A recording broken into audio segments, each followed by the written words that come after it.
Assalamualaikum warahmatullahi wabarakatuh. Perkenalkan, nama saya Nadia Sabila, kelas 11 MIPA 3, absen 23. Dalam video kali ini, saya akan mereview materi-materi dari mata pelajaran fisika di semester 2 ini. Yang pertama itu ada gelombang cahaya, gelombang bunyi, kisi difraksi, dan alat-alat optik. Baiklah, jadi yang pertama saya akan membahas tentang materi dari gelombang. Apa itu gelombang? Gelombang adalah usikan atau getaran yang merambat di dalam suatu ruangan. Nah, gelombang ini tuh memindahkan energi dari satu tempat ke tempat lain tanpa membawa materi yang dilewatinya. Jadi materi-materi dalam medium tidak ikut merambat. Selanjutnya kita akan membahas mengenai beberapa sifat dari gelombang. Yang pertama itu sifat gelombang ada refleksi atau pemantulan. Lalu yang kedua ada pembiasan atau refraksi. Terus yang ketiga itu ada interferensi atau penggabungan. Lalu yang keempat itu ada difraksi atau pelebaran. Lalu penguraian atau dispersi. Lalu ada polarisasi atau penyerapan. Selanjutnya, saya akan membahas tentang klasifikasi dari gelombang. Oke, gelombang berdasarkan arah getarnya. Yang pertama itu ada transversal. Transversal ini gelombang yang arah getarnya tegak lurus dengan arah rambat. Contohnya gelombang tali, gelombang air laut, gelombang elektromagnetik. Lalu yang kedua itu ada longitudinal. Nah, longitudinal ini adalah gelombang yang arah getarnya sejajar dengan arah rambat. Contohnya gelombang bunyi dan gelombang pada selinki. Lalu klasifikasi gelombang yang selanjutnya itu berdasarkan kebutuhan pada medium.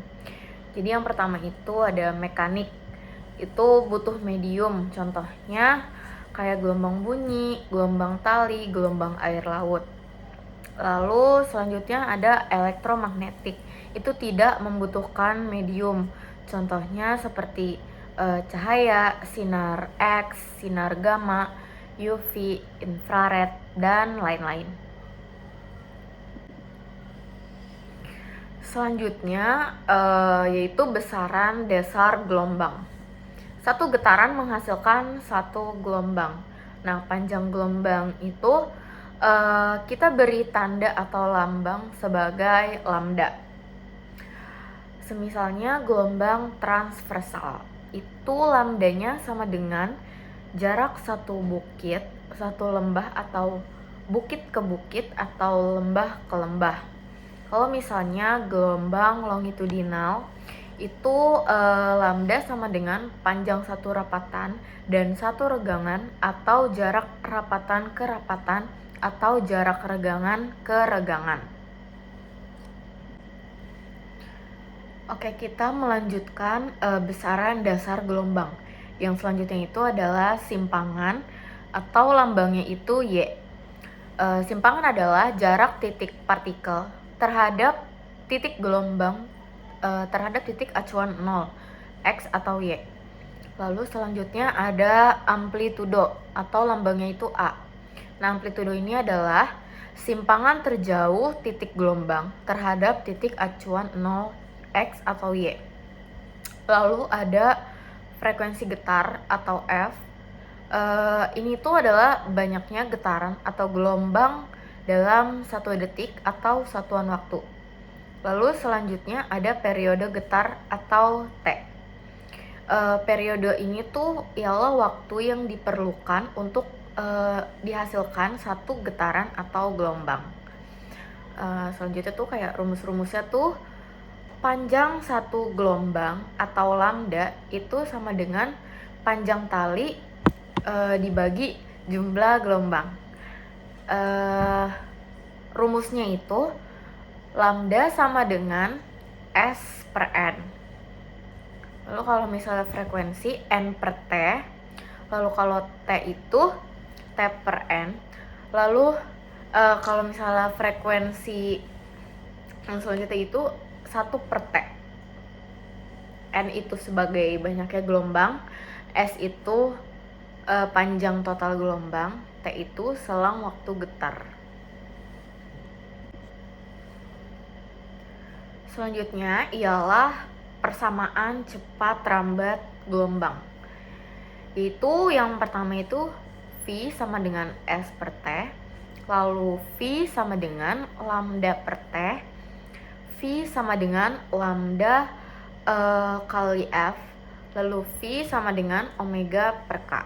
Nah, untuk keterangannya yaitu V sama aja kayak cepat rambat, V kita sebutnya cepat rambat gelombang atau M per S. Lalu S itu jarak tempuh, lambda itu panjang gelombang, T itu periode gelombang, F itu frekuensi gelombang atau Hertz, omega itu kecepatan sudut, K itu bilangan gelombang. Selanjutnya yaitu gelombang berjalan. Gelombang berjalan ialah gelombang yang amplitudonya atau simpangan maksimumnya sama di tiap titik yang dilaluinya. Nah, untuk persamaan umum simpangan gelombang berjalan itu dengan omega sama dengan 2pi per T, lalu omega sama dengan 2pi kali F, lalu K sama dengan 2pi per lambda. Jika merambat ke kanan, itu K tandanya minus, demikian pula sebaliknya. Kalau misalnya ke kiri itu berarti positif. Biasanya nilai sudut fase awalnya ini yang tidak diberitahu akan dianggap bernilai 0. Selanjutnya yaitu fase dan sudut fase gelombang. Fase gelombang ialah menyatakan keadaan getaran suatu titik pada gelombang yang berkaitan dengan simpangan dan juga arah getarnya terhadap acuan sudut atau simpangan 0.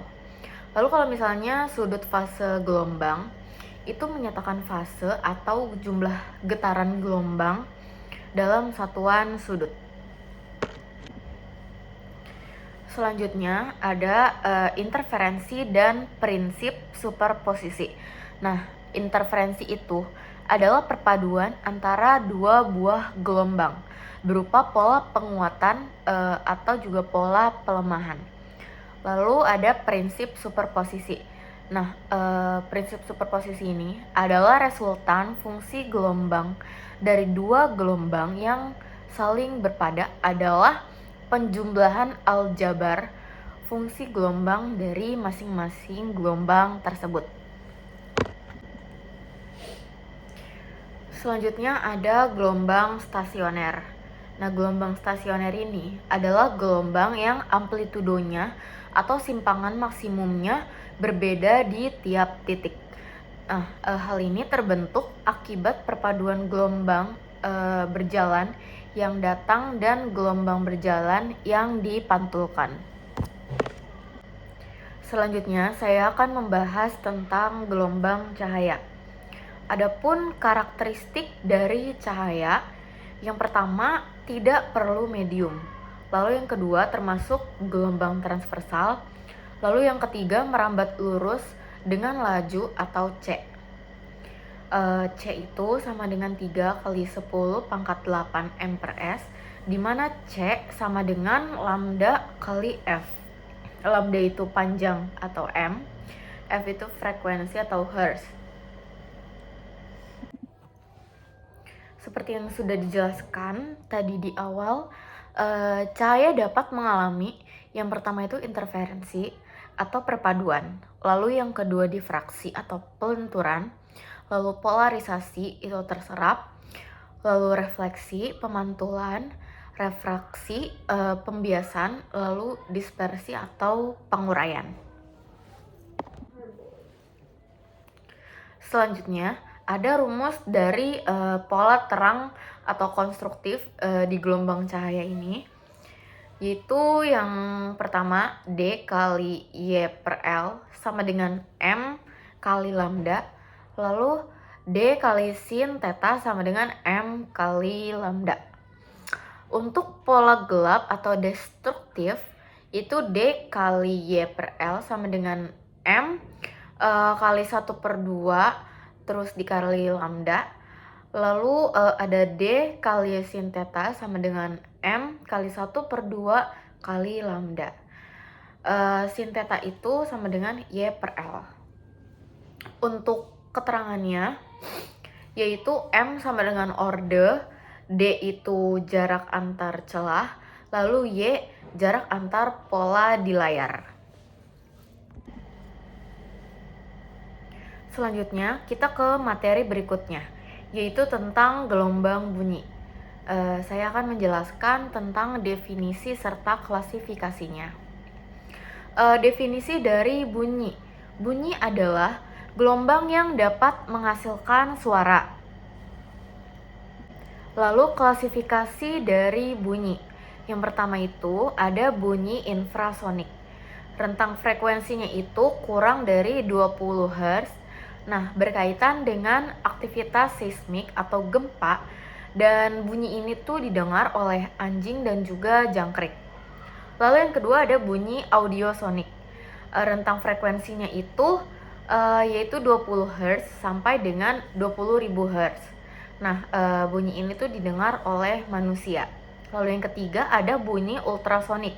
Rentang frekuensinya itu lebih dari 20.000 Hz. Dan bunyi ini didengar oleh kelelawar dan juga lumba-lumba. Lalu selanjutnya ada sifat-sifat dari bunyi. Yang pertama itu merupakan gelombang mekanik atau membutuhkan medium. Lalu yang kedua merupakan gelombang longitudinal, lalu dapat dibiaskan, dapat dipantulkan, dapat mengalami interferensi, lalu tidak dapat mengalami polarisasi. Lalu selanjutnya ada cepat rambat bunyi atau V dalam medium. Yang pertama itu mediumnya udara yang 0 derajat Celcius. Itu cepat rambat bunyinya 331 m/s. Lalu udara 15 derajat Celcius 340 m/s. Air 25 derajat Celcius 1490 m/s, air laut 25 derajat Celcius 1530 m/s, lalu aluminium 20 derajat Celcius yaitu 5100 m/s, lalu tembaga 20 derajat Celcius 3560 m/s, lalu yang medium yang terakhir yaitu besi 20 derajat Celcius dengan cepat rambat bunyinya 5130 m/s.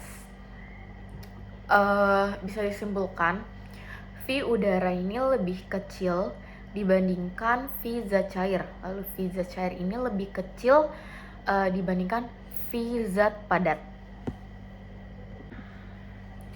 Selanjutnya ada persamaan cepat rambat bunyi dalam medium. Yang pertama itu V udara, persamaannya itu V sama dengan akar dari konstanta Y RT per M. Lalu V zat padat yaitu V sama dengan akar dari E per P. Lalu selanjutnya V zat cair yaitu V sama dengan akar dari B per P. Untuk keterangannya, yang pertama itu V. V itu cepat rambat bunyi yaitu m/s. Lalu konstanta Y itu konstanta Laplace. Lalu R konstanta umum gas.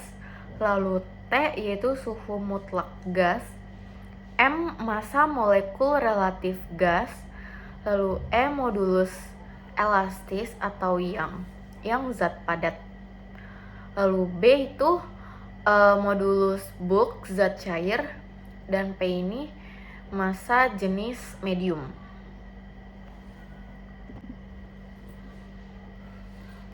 Selanjutnya yaitu ada frekuensi nada pada pipa organa terbuka atau POB. Perlu diingat hubungan yaitu F sama dengan V per lambda.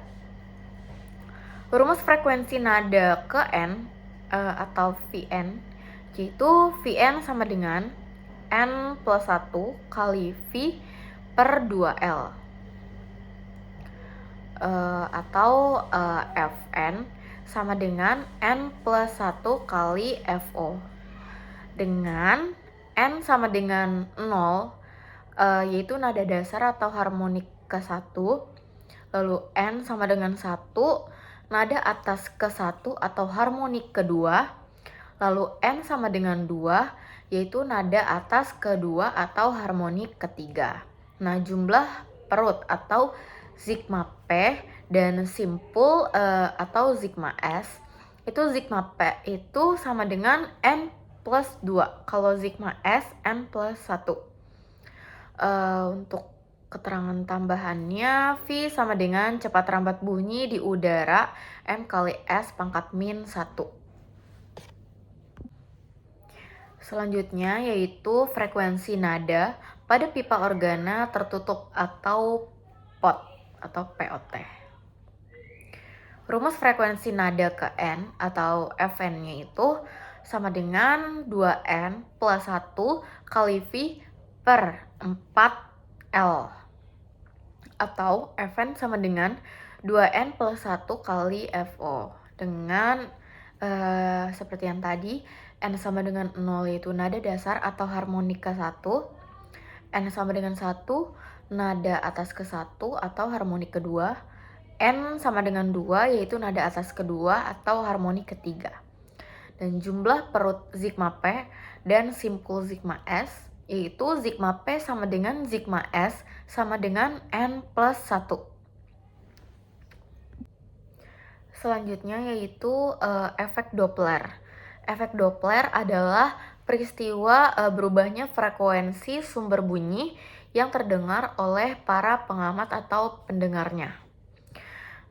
Untuk rumus dari efek Doppler sendiri, yaitu Fp sama dengan Vb plus minus Vp per Vb plus minus Vs kali Fs.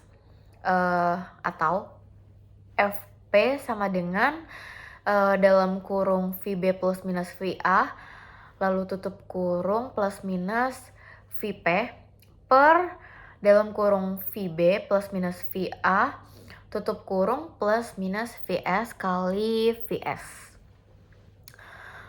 Untuk perjanjian tanda, jika Vp plus itu jika pendengar mendekati sumber, Vp minus jika pendengar menjauhi sumber, Vs minus jika sumber mendekati pendengar, Vs plus jika sumber menjauhi pendengar, Va plus jika angin membantu bunyi cepat sampai ke pendengar, Va min jika angin menghambat bunyi sampai ke pendengar.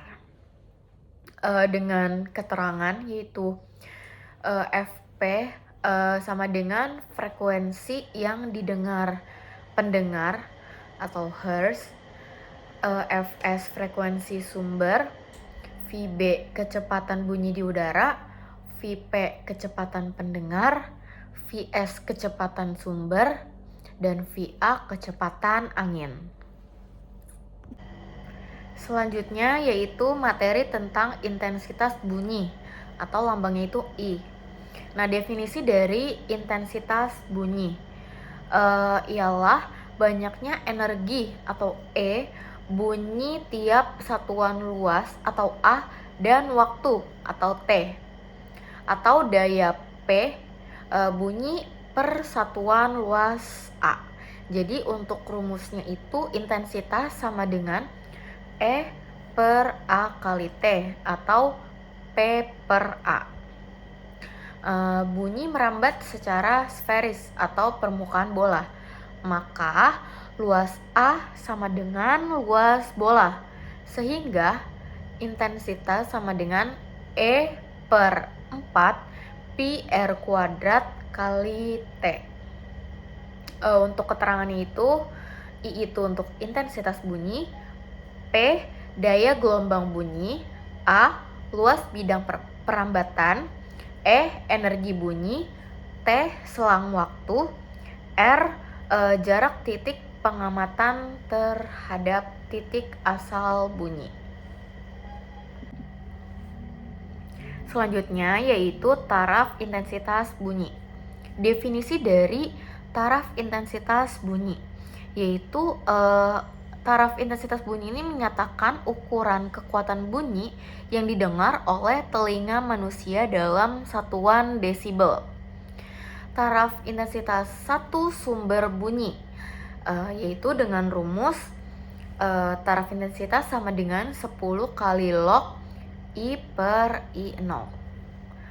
Untuk intensitas ambang pendengaran atau I0 yaitu intensitas bunyi terkecil yang masih dapat didengar oleh telinga manusia normal. Lalu selanjutnya intensitas ambang pendengaran yang IA ialah intensitas bunyi tertinggi yang masih dapat didengar oleh telinga manusia normal tanpa kesakitan. Dengan keterangan yaitu TI taraf intensitas bunyi, I itu intensitas bunyi pada suatu saat, I0 intensitas bunyi ambang pendengaran. Selanjutnya kita akan membahas tentang difraksi Kisi. Difraksi Kisi adalah perpaduan dua atau lebih dari gelombang cahaya koheren pada layar kedua-keduanya melalui kisi atau celah-celah cahaya yang banyak, di mana tiap garis cahaya ini berperan sebagai celah atau D, sehingga rumusnya yaitu D sama dengan 1/N. D itu jarak antara garis atau goresan yaitu M.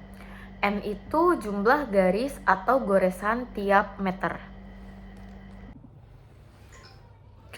Lalu selanjutnya kita akan membahas pola terang atau maksimum atau konstruktif dari difraksi Kisi, yaitu 1/N dikali sin theta sama dengan M kali lambda, atau 1/N kali Y per L sama dengan M kali lambda.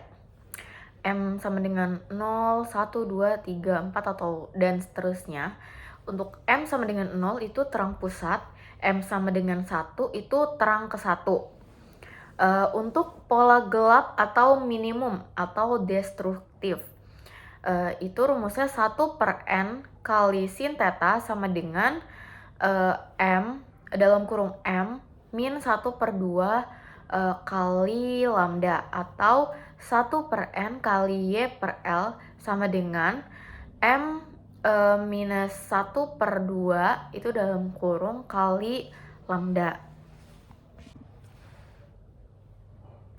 Selanjutnya yaitu rumus jarak antar pola atau delta Y. Rumusnya itu delta Y sama dengan delta M kali lambda kali L kali N. Untuk dua pola sejenis yang berdekatan yaitu delta M sama dengan 1, dua pola yang tidak sejenis yang berdekatan yaitu delta M sama dengan 0,5. Selanjutnya yaitu difraksi celah tunggal.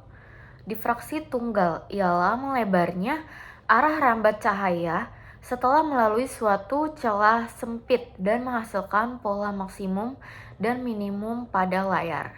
Dan pada celah tunggal, tiap titik dalam celah berperan sebagai sumber cahaya.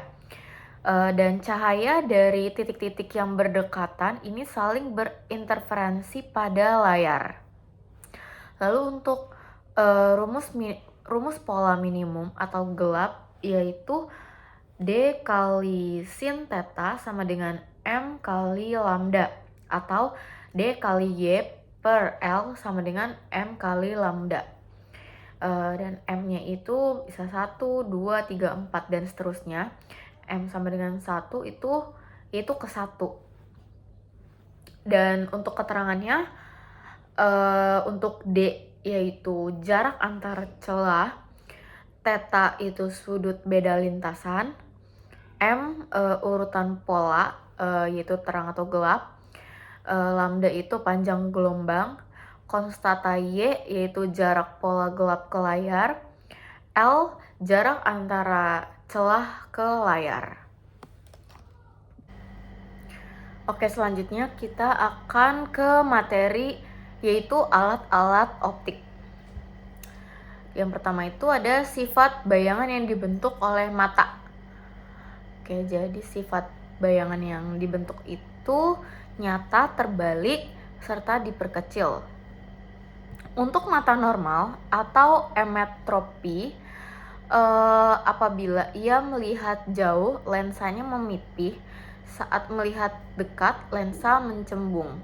Nah, untuk yang tadi yang melihat jauh, itu titik jauhnya atau PR itu tidak terhingga.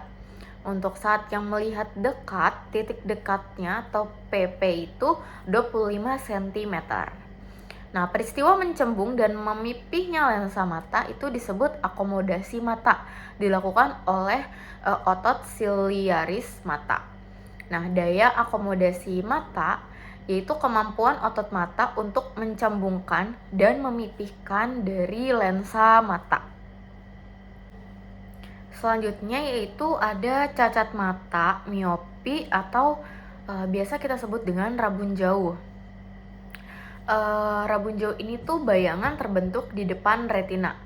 Nah, untuk titik jauhnya atau PR itu tidak sama dengan tak terhingga, lalu titik dekatnya atau PP itu kurang dari 25 cm.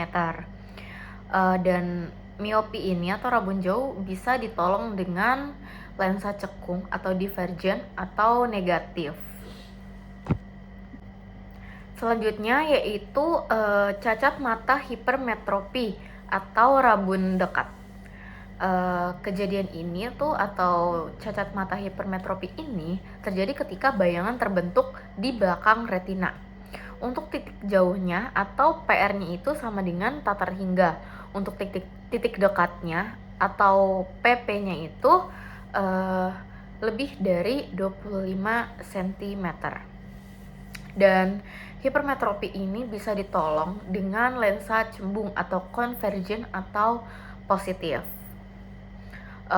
Selanjutnya yaitu ada cacat mata astigmatisme atau silinder. Mata silinder ini terjadi ketika bayangan benda tampak berbayang. Jadi bayangan terbentuk tidak di satu titik fokus. Dan hal ini disebabkan oleh permukaan lensa atau kornea yang tidak halus atau tidak mulus. Dan cacat mata ini bisa ditolong dengan lensa silinder. Oke, yang terakhir, cacat mata presbiopi atau mata tua.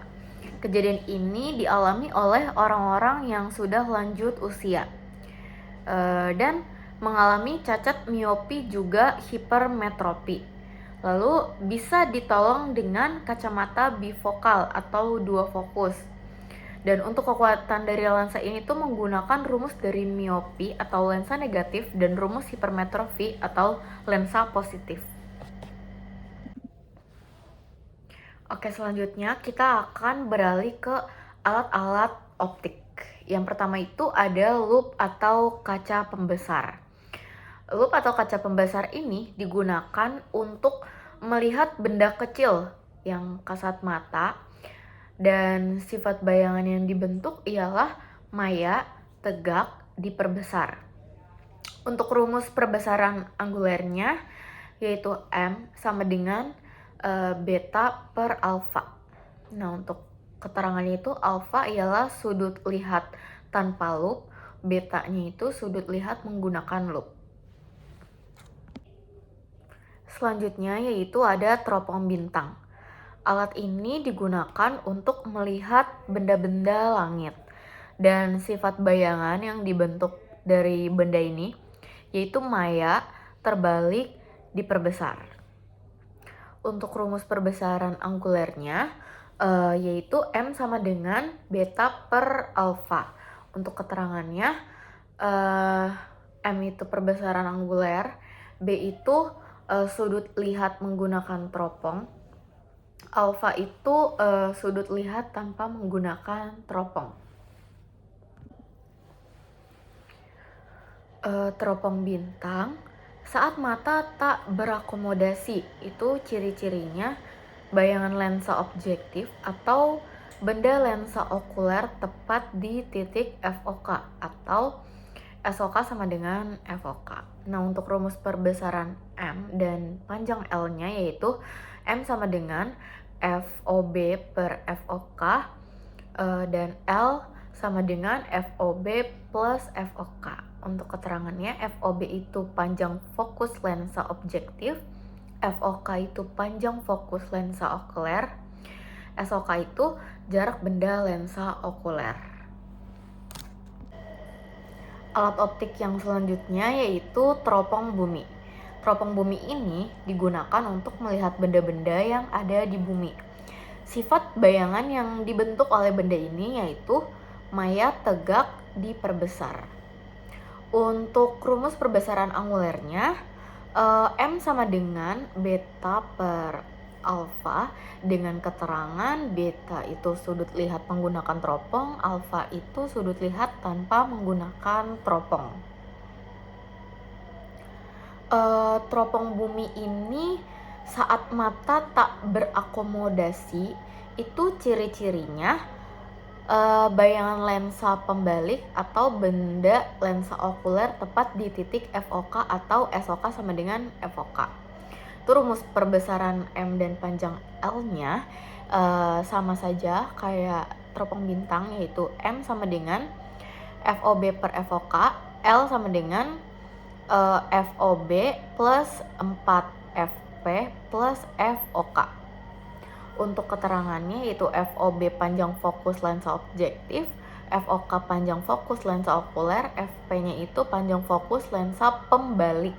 Karena di teropong bumi ini mempunyai lensa pembalik. Dan untuk SOK yaitu jarak benda lensa okuler. Alat optik yang terakhir yaitu mikroskop. Nah, mikroskop ini digunakan untuk melihat objek atau benda-benda kecil yang tak kasat mata. Sifat bayangan yang dibentuk oleh benda ini yaitu maya terbalik diperbesar.